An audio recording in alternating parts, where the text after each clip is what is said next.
your host, Chris Crenshaw, and we are live from the 704 once again for episode 65 of the 815 Exchange. And ladies and gentlemen, boys and girls, it was an incredible, honestly, spooky season lived up to its name, because it got real spooky in the sports world. We had all kinds of wild happening. It was I don't know what happened the past 2 days, not just because I was out, but just because it was insane. But I appreciate the content, so sports gods, thank you, appreciate the content, appreciate you giving me something to talk about on this Monday, November 1st. It is the 11th month of this year. It feels like this year has been an overdrive since I came back to uni, but it is what it is. As always, remember to like, share, and subscribe if you guys are enjoying the content. And yeah, feel free to collaborate if you got some opinions on what I'm talking about. Feel free to let me know. But yeah, without further ado, ladies and gentlemen, let's not waste any more time on this intro. Y'all know what it is. Timestamps in the description, as well as all of my social medias, also in the outro. But we got to talk about the MMA world, not really a combat sports, mostly MMA. I'm going to probably title it MMA. It probably have the flash right there. And we're going to talk about UFC 267, because what a card it ended up being. They were in Abu Dhabi. We were in Dubai, which is the reason why, for those that don't know, we also have a 268. I get to talk about 268 as well, because that's this weekend. And which should be a very, very, very good weekend. It's also homecoming here in Charlotte, so plenty to talk about on episode 66. But for episode 65, we're talking about 267, and it was headlined by two title fights. Of course, the main event was Jan Blachowicz coming off of a win against Israel, the last style-bender Adesanya. Jan became the first person to ever beat Izzy in the MMA sphere. But, ladies and gentlemen, Jan Blachowicz, I don't know what happened to Jan. I'm going to be honest, the polished power wasn't there. Glover Teixeira becomes the second oldest, I believe, behind Randy Couture. The second oldest fighter to win a UFC championship. Or wait, that's not right. He's the second oldest to ever win his first UFC title at 42 years old. Glover Teixeira has put it all together at 42 and has risen to the top, rode this win streak in straight to the gold. Glover, there's nothing bad I can say about his performance. He just completely, I'm shocked at how badly he outclassed Jan. Shocked. This was not the same Jan we saw against Izzy, we saw on his rise to the title. This wasn't that guy. I don't know what it was. I don't know if it's because it's Glover's style, but Glover was in control that entire fight. And then the tap, I wonder if there was an injury. We haven't heard anything from Jan's camp about an injury. But he tapped out very, very fast. Now, maybe it's because he knew that he was in no man's land with that choke and that he was going to go to sleep regardless. But that was a very fast tap. It was round one. Glover was able to take him down, held him down the entire time, got him rocked. And just Jan never, ever recovered. And it was complete domination. Complete domination. Glover Teixeira is the new light heavyweight champ. And that division just opened up a whole lot more with Glover as champ. Of course, you got the rematch against Jan, potentially. You got Jiri, who is next. Jiri absolutely should get the next title shot. And Glover's a very, quote-unquote, beatable champ. But, we'll see. This is MMA. This is UFC. Crazier has happened. You never, ever, ever know, and this was an example of that. Congrats to Glover, though, getting it done for the old guys. In the co-main event, we have Petr Yan, the featherweight. Well, he wasn't the featherweight king because they took his title, but nonetheless, we have Petr Yan taking on Corey Sandhagen for the interim featherweight title. And Petr Yan, I've been saying he's one of the best in the world for a while. And he validated that. He validated that against Corey. Corey Sandhagen came out game. Game. In fact, he won the first round. It looked like, I was thinking, okay, Corey might actually be able to pull this off. But like with all of Peter's fights, once again, Petr, he's just different. He's just different. It's like the whole Loma thing. in boxing where they say like, not that he takes the first round off, but it's like the first round he just downloads, right? He downloads, he sees what is working, sees what he can do, and then in the second, third, fourth, and fifth, it's over. It's wraps. It's done. He gets better and better as the fight goes on, and he closes. I don't know if there's an MMA fighter that closes better than Petr Yan does, and just he closed this fight excellently. And yeah, just his striking, again, one of the best strikers. One of the best strikers in the UFC. One of the best strikers in MMA, period. It's just his striking is unbelievable. He was able to get it done on the ground as well. Didn't do too much, but did enough. You know, was a viable threat. It was just an excellent performance and an excellent fight. Take nothing away from the Sandman. He showed up. He was game. He put in his best effort. But Petr Yan is just on another level. Aljamain Sterling, you were a paper champ anyway. No disrespect. But we know who the real king is in that division, and it's Petr Yan. And I think when y'all get that rematch going in a couple months, we're going to see exactly why. Now moving on to the rest of the card. Islam. Oh, let's talk about the hype trains. Islam Makhachev is, we knew this, but he subbed Dan Hooker in round. There's nothing else I can say. He's Khabib. It's like Khabib is playing with the controller, honestly. And just Islam. Listen, the Bronx and that whole division, y'all, good luck. Dustin, good luck. Because Islam is coming, and I don't know. I really don't know. Who's stopping him. I do not know. He's the toughest fight for everybody in that division. It's just he's been dominant, and he absolutely dominated Dan in this fight. He subs him in round one. That hype train has no brakes, but possibly a hype train with even less brakes, even though that one has no brakes. I mean, this one's going full force. Khamzat of course, last year dealt with COVID, retired at one point. It looked like we were going to be robbed from one of the great young talents in all of MMA, one of the great emerging talents. He made his return on this card, UFC 267.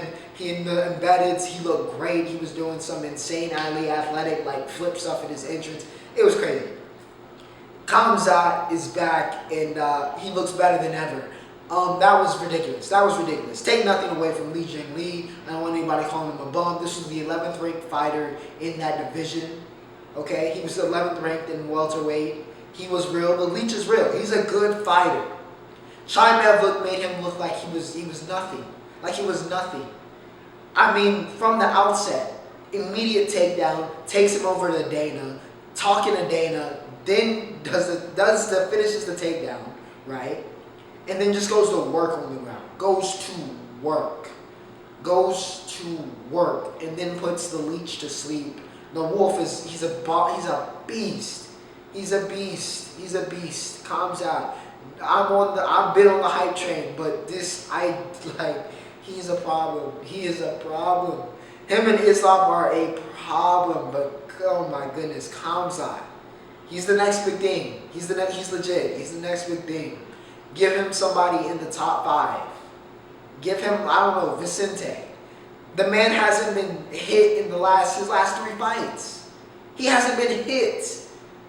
Not a jab, not a kick. He has not been hit. I probably take more damage walking to class than this man has in the octagon in 3 fights. That doesn't make any sense. Hype train to the maximum. Dude's been a beast. To wrap up the rest of this card, other stuff. Amanda Ribas, super marketable, if you know what I mean. Also just a great fighter. She gets the UD. Congratulations to Ribas. She's got to be close to a title shot. Got to be very close. Volkov, UD's Teixeira. Didn't look like he was ready for the elites at heavyweight, but he's kind of in an interesting spot. You know, he's better than, I guess, the rest of the division. But I don't know if he beats, the top levels of that division. It wasn't a great fight. Wasn't his best performance, but he did get the win, and that's really all that matters. And, of course, UFC 268.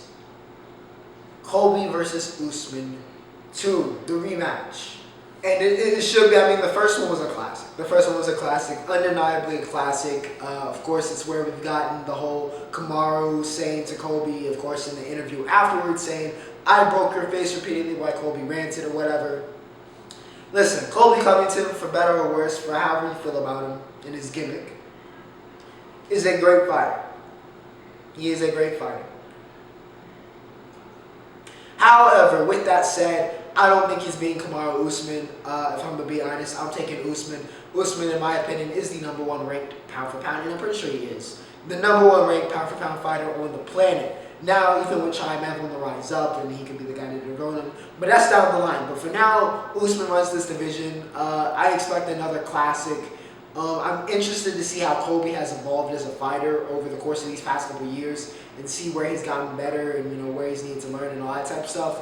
But I have to say, I'm taking Usman. I think the Nigerian Nightmare's got it. I think he's just evolved, and with Trevor Whitman as his coach, he's just gotten better fight to fight to fight. I expect him to add even more tools for this fight. And yeah, he's got it. This is personal. We know how it is. I got Kamaru, and of course, also on this card, we got Rose versus Wei Li 2, another rematch. That first fight, that fight was incredible. Rose took down Zhang Wei Li. That was absolutely nuts. Honestly, I like both. I really don't have a dog in the fight. I'm cool with either one winning. Would be cool to see Rose get the win though and able to defend her title. I will say that. And of course, we got Justin Gaethje versus Mike Chandler. That's going to be another. It's an amazing card. It's an amazing card. If you need something to do on a Saturday night, right? If you need something to do, UFC 268 is there for you. Watch with me. We're going to talk about it on YouTube. What is it? Episode 66. We'll see you there for it. But yeah, UFC 268 should be a great one. They're not paying me to say that, but should be very interesting. Now for college football, because it was a week. It was a week in college football. Now I'm not going to talk too much about us. We lost to Western Kentucky 45-14 for our second straight loss. I don't know what happened, over the, I don't know what happened over the bye week, but we just gotta put these past 2 weeks in the past. It happened, but it never happened. Learn from the mistakes. We got homecoming this week versus Rice. We cannot go out sad. We absolutely cannot go out sad on homecoming. I got faith in the boys. These past 2 weeks, it is what it is. We're 4-4 now. We need to get to 5-4, get closer to bowl eligibility. But, rough past 2 weeks for Charlotte. For the national schedule, Michigan State versus Michigan. This was the big game of the week. And we're starting straight off with it because it also started off the day on Saturday at 12 o'clock. Of course, they had Big Noon and College Game Day, both for this game. And my, Kenneth Walker the 5th? The 4th? Kenneth Walker the 4th? Yes. Kenny Walker the 4th. Really, it doesn't matter what his last name is. It should be Kenny Heisman because he's got to be the Heisman favorite after this performance. Michigan State gets a huge win over Michigan, 37-33. John Harbaugh now 3 and I think 8 against OSU and Michigan State combined in his tenure. This game was unbelievable. And Michigan was in control. I'm slamming the laptop in pain for my Wolverine fans. Y'all were in control, in the driver's seat, but then it fell apart. It just all fell apart for Michigan. And Michigan State reeled them back in, of course, headed by Kenneth Walker. He's just 208 yards total, 5 touchdowns. Heisman front runner. He is the Heisman front runner. He is the Heisman front runner. The Heisman front runner. Argue with your mother. Now, there's other guys in contention, sure. But he's got to be the Heisman frontrunner after a game like this. This was a legendary performance. And what was a legendary game between Michigan and Michigan State. J.J. McCarthy, the prized freshman for the Wolverines. He's been solid in the spurts. We've seen him all year. But they should have rolled with Cade McNamara, who was having a great game. They did the stuff with J.J. J.J. wasn't ready for the bright lights. He wasn't ready for prime time. And he folded. I think J.J. will be a good quarterback for Michigan down the line. But this is undoubtedly Cade McNamara's team after watching this. But yeah, Michigan State, incredibly gutsy performance. Mel Tucker amazing. What a home run hire that was for the Spartans. Amazing what he's done for this team and what he's done for this program. They move on, staying in the Big Ten.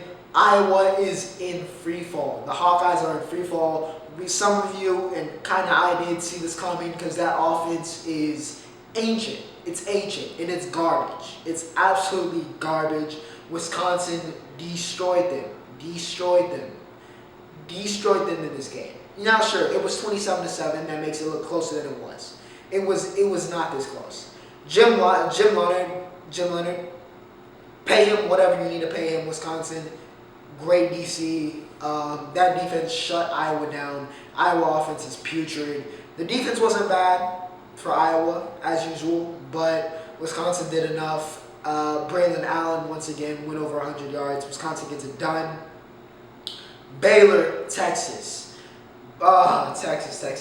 7-win Sark is back, ladies and gentlemen. Baylor gets the win 31-24. Again, Texas. Similar to Michigan. Can't close the show. Just cannot close the show. Even though Xavier Worthy goes for 4 receptions, 115 and a touchdown, they could not close the show. And Baylor answered the call when it was needed and proved that they need some respect.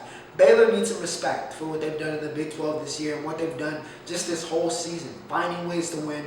Dave Aranda, another coach, another home run hire for Baylor. He has saved this program, and yeah, a huge, again, I've said huge, I'm going to say it a whole lot throughout this entire segment, a huge win against Texas. Abram Smith, 146 and a touchdown. He was great on the ground. And yeah, a phenomenal performance for the Baylor Bears. Miami, the U. It's not bad, but it's looking a whole lot better. They uncrowned Pittsburgh. It looked like the dream season. Kenny Pickett went over, let me see in this game. I think Kenny went 519 yards, 3 touchdowns. You may look on that on paper and say, okay, Pittsburgh had it all going. There's no way they lost this game, but no. Manny Diaz somehow looks like he's going to save his job as they picked off Pickett twice. And Tyler Van Dyke, TVD, has been the man. He has been the man, which is crazy to say over De'Aaron King, but he's been the man. I don't know what it is, but it's been a revolution for Miami since he's come here. 32 for 42, 426, 3 touchdowns for Van Dyke. Jalen Knighton also had a great day, including the long round on the ground. 80 yards rushing, 2 touchdowns for Jalen Knighton, former FSU commit, but now at Miami. Miami. If only you had played like this earlier. You could have been in a better shape, but Manny Diaz looks like he's going to save his job and preserve it for another year. They take down Pittsburgh in the upset. A great job on the road as well. Congrats to the U. Georgia took on Florida, and I could say, what is it, the world's largest cocktail tailgate or something like that. Really, I could just say one of the world's largest alcohol consumption spots at one point in the years. What I could really say about that tailgate. But Georgia and Florida, the number 1 team in the land, proves once again why they are the number 1 team in the land. AR-15, look, he's going to be a great quarterback one day. He's a solid quarterback now. But against that Georgia defense, listen, AR-15 was not ready. He was not ready. Listen, I've been clamoring for him to start, but this is a rough place for him to make his first start. And Florida paid the price. Dan Mullen, it's not looking good for you. Zeus had over 100 yards on the ground for Georgia, 105 and 1 touchdown exactly. N'Kobe Dean had a pick 6. Quay Walker was tackling everything with a pulse. That Georgia defense, once again, I say it every week, every single week. We've said it literally every single week. The Georgia's defense is looking legendary. Another legendary performance, completely stifling your chieftain rival who could do absolutely nothing. Georgia's offense, not the finest performance. They still put up 34 points, so you'll take it. But JT Daniels, once he comes back, that might take that team to that next level. They are the undisputed number 1 team in the nation. No arguments for me.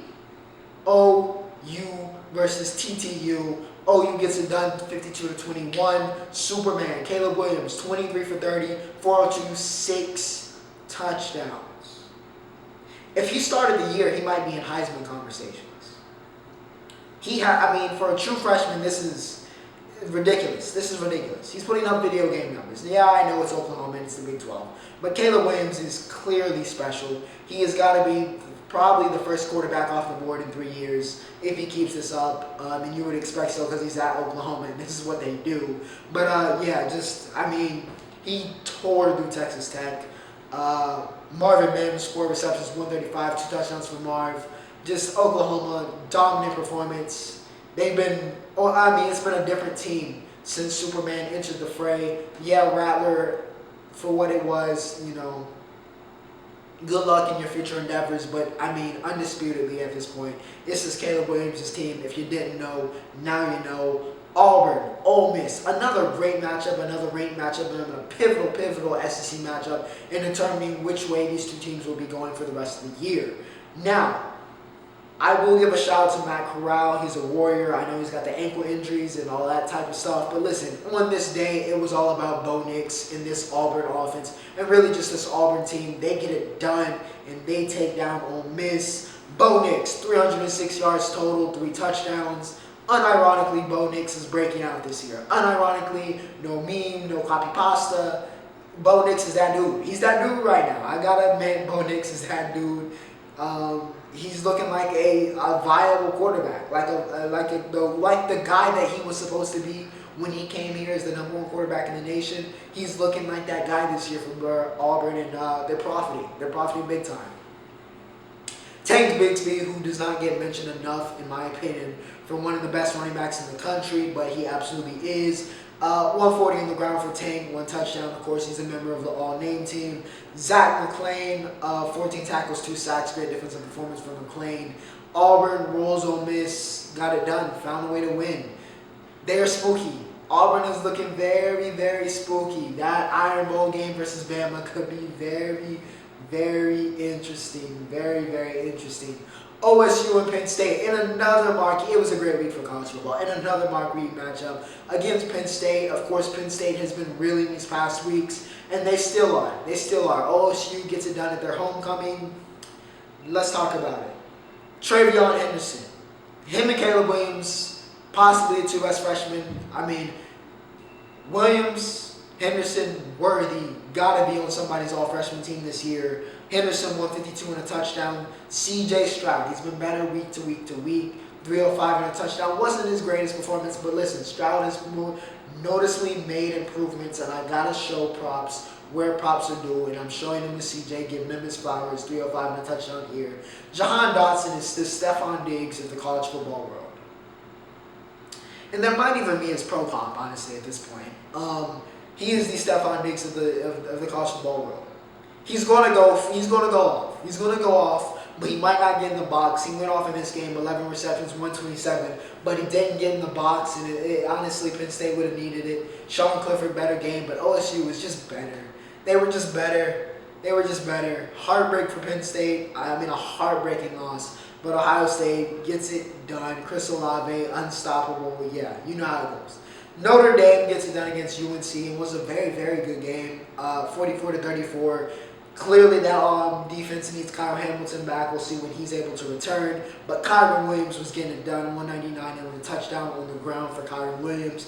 He lived up to, that label as a top-tier running back in the country. Sam Howell, 432 total, 2 touchdowns, had the pick. A good game for Sam. A good game. But that UNC defense could do nothing with Notre Dame's offense. It wasn't the most defense was optional game, which we're about to talk about, but it was pretty bad. And it's been such a disappointing year for UNC after all of the preseason hype. It's just been such a letdown, and it's another letdown here in a game that they might think if some other things went their way, they might have won and be able to pull off the upset.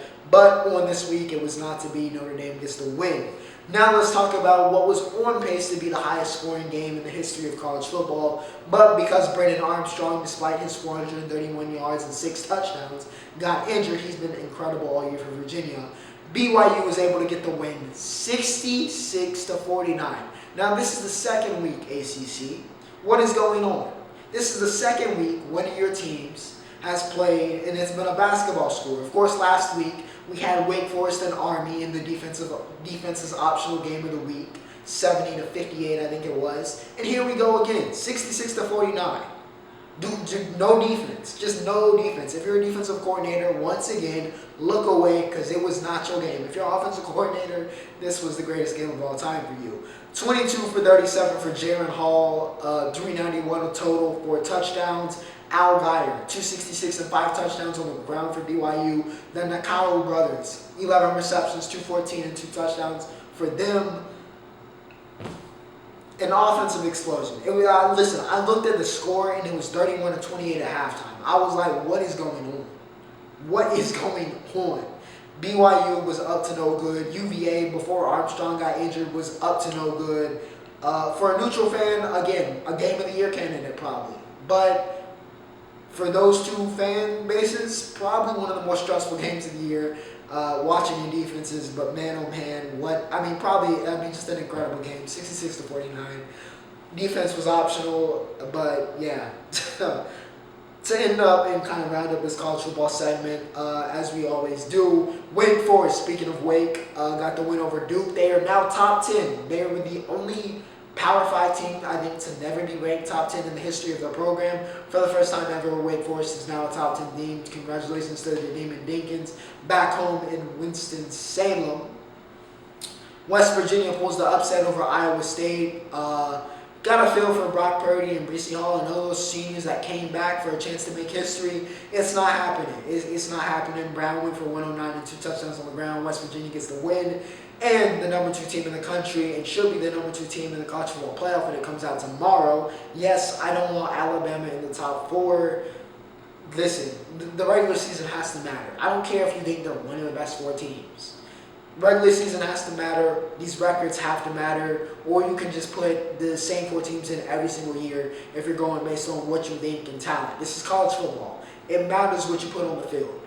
It has to matter. Bama, I think, is the best one-loss team in the country, so you can put them at 5. But you gotta pay these respects to a team like Cincy, like Oklahoma, like even a Michigan State. Give them the respect they're due for doing what they're doing and handling their business. Bama didn't have to lose that game versus Texas A&M, but they did. So they gotta pay the consequences. Don't just put them in because it's like, oh, it's Bama, so we gonna put them as the number 2 team. Forget that. Put them at 5. Since he gets the win over Tulane, it wasn't the most impressive win, but, gotta win. It's all about winning at this point for them. They need a win out to make the playoff. They know what it is. They get the win here. That's all it is to it. Now for entertainment. And, of course, the Eternals comes out this weekend.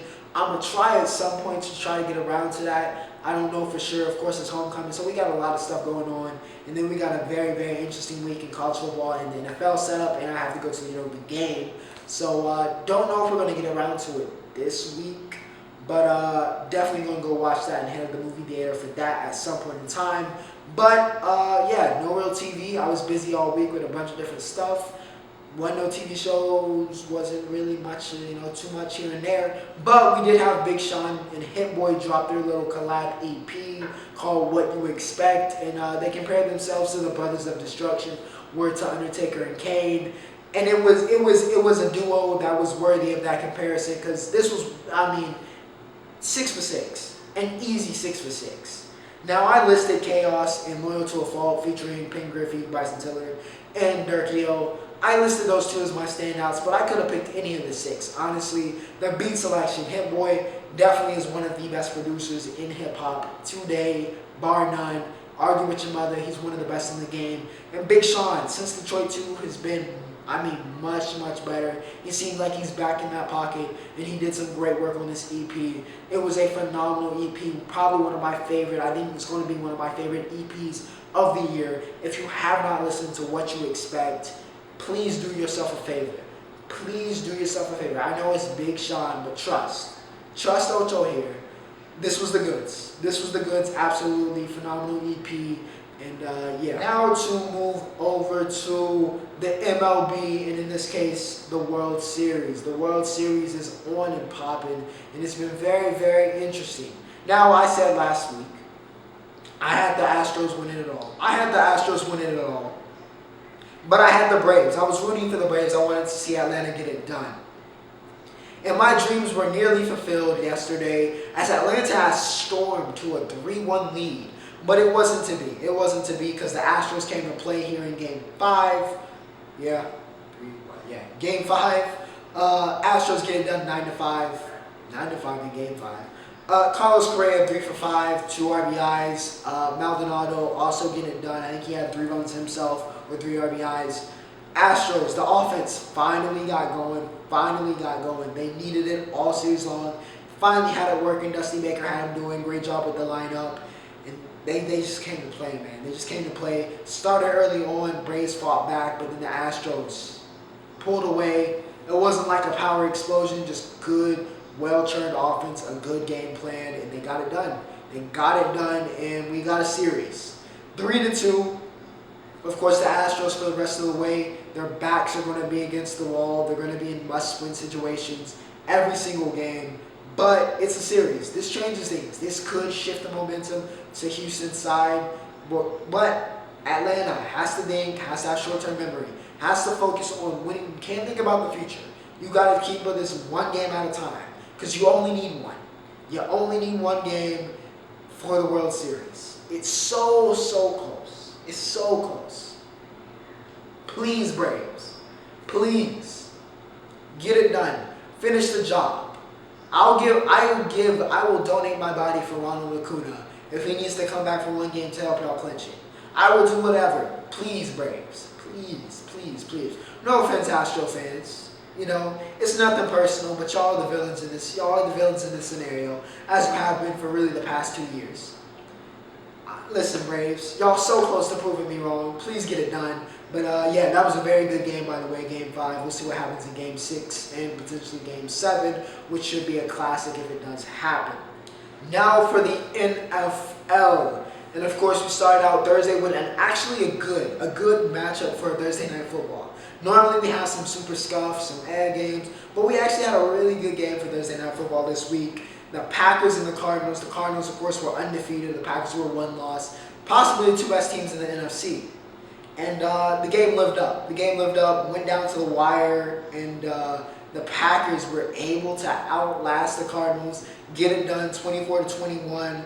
And also Aaron Rodgers, besides just going 22 for 37, 184, 2 touchdowns, was able to produce some great meme material. If I found it, it's probably popped up right there with him with his helmet half popped off, looking homeless. I mean, that's a classic. That's an instant classic.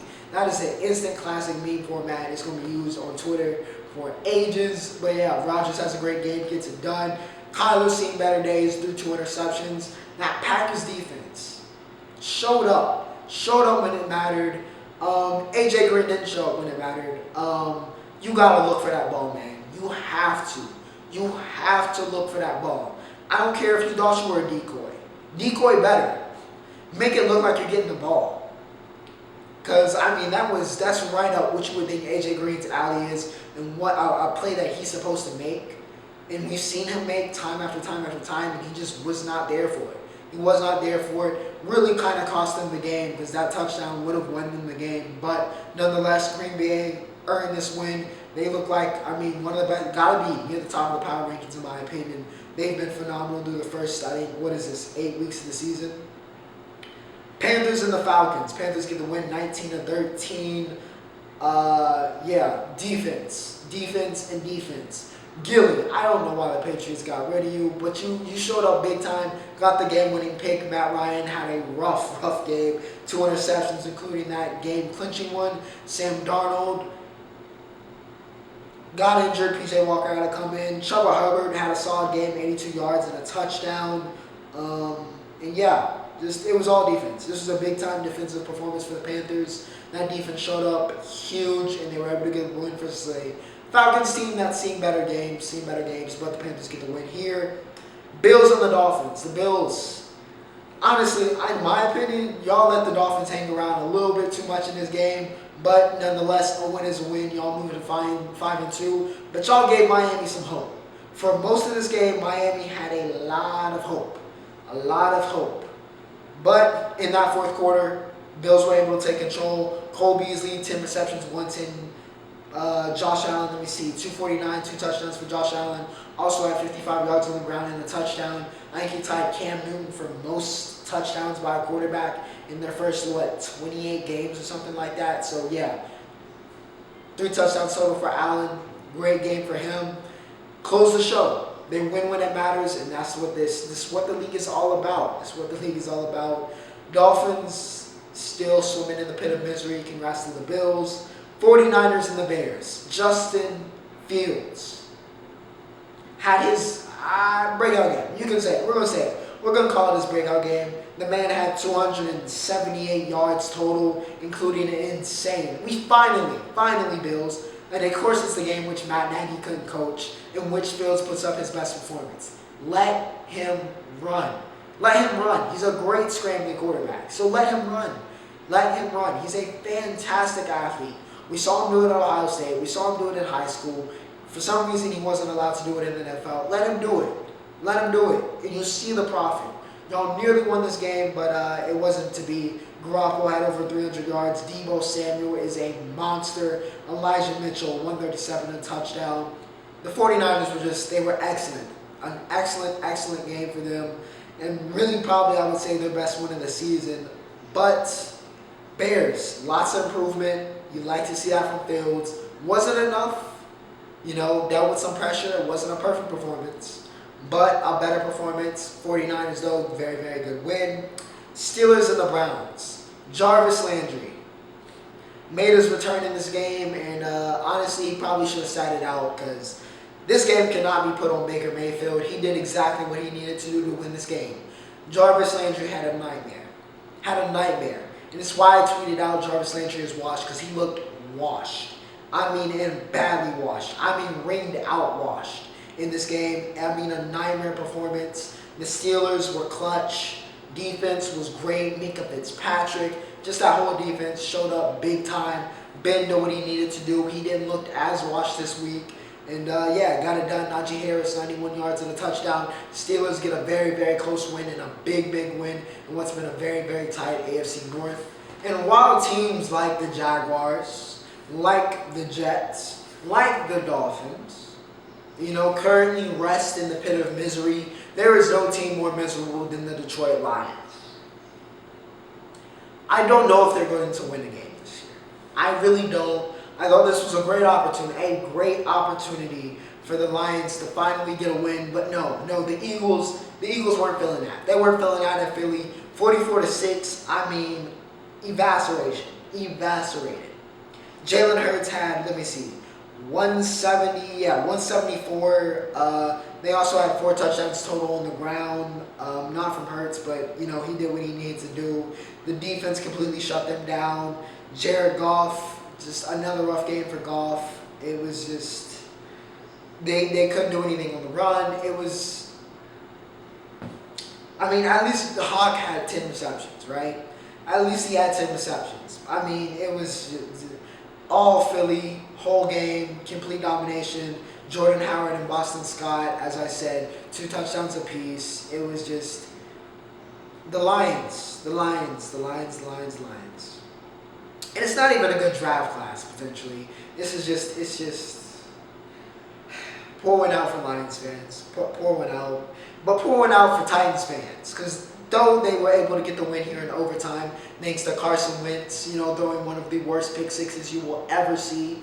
I literally said, when I was watching it on Red Zone, I couldn't believe he threw that. I cannot believe he threw that.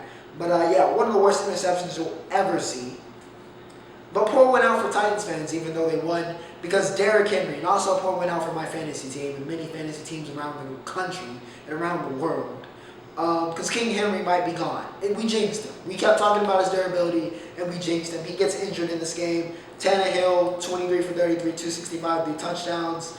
Wentz, once again, we had the best of Wentz with some of the plays he made, even though most of it was Michael Pittman Jr., let's be real. 10 receptions, 86 yards, 2 touchdowns. I tried to tell y'all about Pitt. Listen, USC, again, Drake London also got hurt. What a rough week for me. What a rough weekend for me in terms of injuries.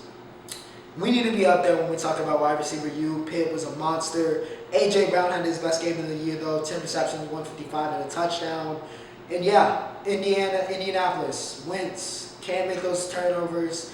Tennessee, great job. Elijah Molden, the rookie, great job turning the ball over, capitalizing on your opportunities, and y'all get a win on the road against Indianapolis, and with King Henry out, this might be a pivotal win going forward. The Jets, since he had all the momentum in the world, they've been the talk of the town. But it was Mike White and Michael Carter, the Mike and Mike connection, that stole the show in New York and got the Jets their second win of the season. So congratulations to the Jets. Tyler Croft, former Bengal, with the go-ahead. White, 407. Look, let's see. Let's list the whole stat line for Mike White. Let's appreciate this. 37 for 45, 405, and 3 touchdowns. Yeah, he had 2 picks, but we'll give him a pass there. Michael Carter, 77 yards on the ground, 95 through the air, 9 receptions to go along with that, and a touchdown. The Jets, their best game of the year. And what a time to pick it. The Bengals, who have been bathing in the momentum. Jamar Chase and Joe Burrow lauded as one of the best receiving quarterback. And we talked about that last week. One of the best connections in the league. Top team in the AFC North. Looking like possibly one of the teams to beat in the AFC. All the momentum in the world. But the Jets, they showed up. They came to play. Played their best team game. And they got a huge win. And all the credit to Robert Saleh and that entire team. Just put it all together, came through in the fourth quarter, made the plays when they needed to make, the plays that they hadn't made all year, and they got the win. Rams take down the Texans 38-22. No surprises here. The Texans are garbage, and Matt Stafford is great. 305 and 3 touchdowns. Cooper Kupp continues his historic season. 7 receptions, 115 and a touchdown. Again, like I said, we expected this. Don't really need to say too much there. The Patriots stunned the Chargers. The Patriots are 4-4. Listen, say what you want about Mac Jones, say about the safe, and again, he didn't win this game for them, but he's doing enough for them to win, and that's all you can really ask for. It's kind of what I expected him to be, at least his ceiling to be in this league.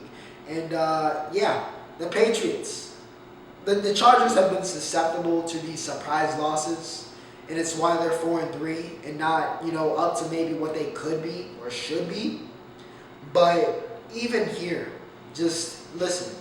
Herbert has times where he looks like an elite quarterback, but then he has games like this, 2 picks. And just the rest of the team, when that fails, they fail, it seems. And the Patriots came to play. Damian Harris, 80 yards and a touchdown. And just, listen, Patriots, Bill Belichick, he's one of the greatest coaches of all time. Many believe he is the GOAT for a reason, and it's for games like this. It's for performances like this. Had his team ready to go. They get the win against the Chargers. Seahawks and the Jaguars. Seahawks get it done 31-7. The Jags, just again, pit of misery. Listen, Trev should never have to throw the ball 52 times. Or 50 plus times. If Lawrence, I immediately know if I look at the stat line, if Lawrence has thrown 50 times in a game, that y'all lost. It's that easy. J-Rob, listen, I get it. He got hurt in this game. Jaguars, again, y'all gonna have a top pick. It was inevitable. Seahawks, Geno Smith, 20 for 24, 195, 2 touchdowns. Tyler Lockett had his best game in a long time. Of course, it was against the Jaguars, though. But yeah, Seahawks get the win. Let's see. Broncos, Washington. Broncos get the win 17-10 over Washington. Another dominant defensive performance. We're seeing a trend here. We're seeing a lot of nice defensive performances here in some low-scoring games. It wasn't a great week for fantasy, but it was a great week for the Broncos. They get the win here. They blocked 2 field goals, which is absolutely nuts to say. Very rare occasion that happens, but they able to block 2 field goals, picked off Heineke twice, and yeah, Broncos get the win here. Saints. My boy Jamal was talking. He was living it up in the group chat because his Saints get the win over the Bucs. The Bucs, another team riding the momentum, but they take the upset this week. The Saints, a statement win. The Saints are 5-2. It may not seem like it, but they're 5-2. Trevor Siemian had to come in as Jameis Winston hurt his MCL/ACL, though that led to a great celebration in the locker room. But Siemian, 16 for 29, 159 and a touchdown. Cannot complain there. But this defense, once again, closed the show. PJ Williams, pick 6. CJ Gardner-Johnson, pick. Just a great performance from the Saints defense. Yeah, they gave up 27 points, but they closed the show. Very rarely do you see a Brady-led team crumble the way the Bucs did in the fourth quarter, but the Saints applied the pressure, and sometimes when you apply that pressure, that'll cause them to break, and they made the Buccaneers break. They made the Bucs break, and the Saints get the win. Comeback falls short for the Bucs. And to end it off on Sunday Night Football, we had the Cowboys and the Vikings, and no Dak Prescott. He was inactive this game for the Cowboys, and I thought, okay, this is a game we might lose, and it's okay. We'll still be 5-2. But no. Amari Cooper had other plans. Cooper Rush had other plans. Cedric Wilson had other plans. This Dallas defense had other plans. Now, Trevon Diggs did not pick anybody off this week, but Cooper Rush did throw for 325 yards and 2 touchdowns. We fed Zeke a little bit. Amari Cooper, like I said, 8 receptions, 122, and a touchdown. Cedric Wilson, he even had a passing touchdown. Shout out to Amari. Had the 73-yarder to Cedric Wilson. Amari Cooper, MVP of the game, in my opinion. And the Cowboys get it done late with the go-ahead from Cooper Rush to Amari Cooper, once again, with 51 seconds to go. And we get the win over the Vikings on the road. Listen, I'm trying not to get too optimistic about this team, but they're making it so very hard. They're making it so very hard to not get optimistic about them with us pulling out wins like this where we wouldn't have won in the past. I'm trying not to get too excited, but there's hope. There's a lot of hope and optimism. I'm happy. I'm trying not to get too happy, but yeah, the Cowboys. How about them Cowboys? Another week where I can say how about them Cowboys. I'm cheesing, but yeah, that was the NFL. Insane Sunday. And now, ladies and gentlemen, with that said, we have reached the Roundup. And we're going to talk a little hockey because the Carolina Hurricanes. We got a lot of flack for some of our offseason acquisitions. But Kokiemi, Ethan Bear, Fogle, just all of them boys, Shvek, Freddie. We're 6-0. None more needs to be said. The Carolina Hurricanes, best record technically in the league. 6-0, we're undefeated. We're not losing a game this year. Of course, I probably just jinxed us and we'll lose tonight. But Hurricanes, nonetheless, all jokes aside, we've been great. A great start to the season. Connor McDavid, Connor McJesus, also having a great start to the season. We'll see how the NHL season develops. We got some rookies being caught up very, very soon. I know we just called one up. But yeah, should be a very, very interesting NHL season. We'll see if the Lightning can go for the three-peat. But Canes, off to a fast start. Nascar. Last race before the championship. And my. Martinsville, it always delivers, but it especially delivered on Sunday. For people that don't watch NASCAR, you missed out. You missed out because the boys were fighting. The boys wanted to scrap it up. The JGR boys were hot. Kyle Busch was not feeling it, had some choice words, but Denny Hamlin and Alex Bowman came down to those two for the win. Denny Hamlin made the playoff, but he didn't get the win.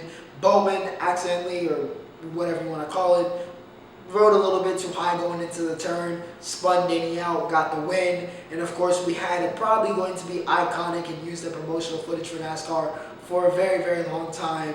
Those post-race shenanigans with Denny and Alex. Of course, Alex doing the burnout around Denny, who kept trying to stop him, and he had some choice words in the interview. Hey, it's good for the sport. It's good for the sport. These rivalries are good for the sport. Denny being the villain at his own home track is funny. Of course, he made the playoff, like I said. Martin Truex Jr., Kyle Larson, and of course the defending champ Chase Elliott, who finished, I think, second in this race. But yeah, I'm taking Kyle Larson. The man's got 9 wins this season. I think he takes the championship. He deserves it for sure. He's having one of the most dominant years in NASCAR history. And yeah, I got Larson. I think he wins the championship. Of course, all 4 of them very, very, very worthy winners and very possible to win the championship.